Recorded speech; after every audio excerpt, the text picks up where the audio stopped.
Natatakot ka ba doon sa sinabi ng manghuhula kanina? Na ano, na nanganganib yung buhay natin dalawa tapos isa sa ating mamatay mamayang gabi? No! Hindi ako naniniwala sa manghuhula, no? Pero mas mabuti ko sigurado tayo, di ba? What if tumawag tayo ng pulis? Pupuntahin natin sila tapos bantayan nila tayo hanggang sa makatulog tayo. Ano ka ba, Jana? Maraming inaasikaso importanteng case sa mga pulis ngayon, no? Tsaka ano sabihin natin sa kanila? Na hinulaan tayo tapos sa ating mamamatay? Mag-isip ka nga. Pagkataon na lang tayo ng mga yun, no?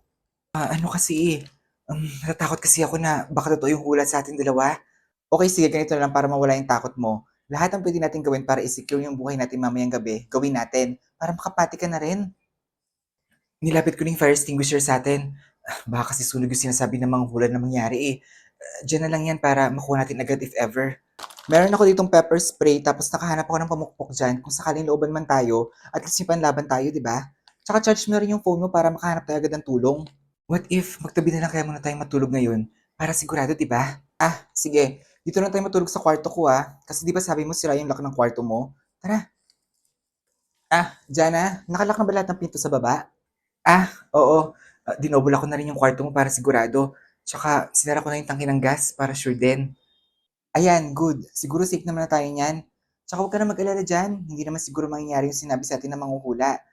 Maghahabat lang muna ako Dito ka lang. Huwag kang lalabas ng hindi nagpapaalam. Ha? Sandali. May tumatawag sa phone mo. Lucas?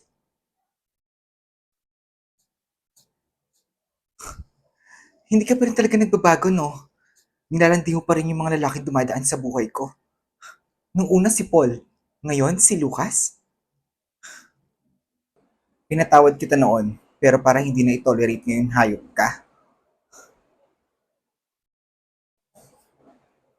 Jana, nakita mo ba yung sabon?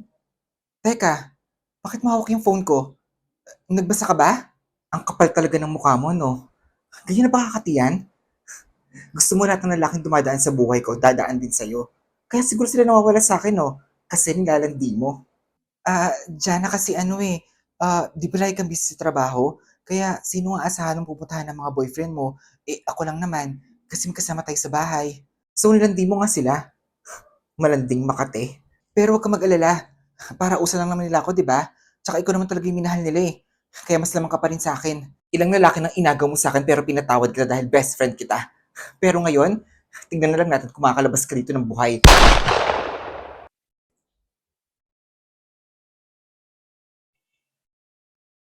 Surprise! Lucas? Ano, okay ka lang ba? Anong ginawa mo? Binaril siya. Di ba nga saksakin ka niya? Ano gusto mo, ikaw mamatay dito? Tara na, bilisan mo, tumakas na tayo. Ano pang hinihintay mo, bilis? Sorry, Jana. Sorry talaga.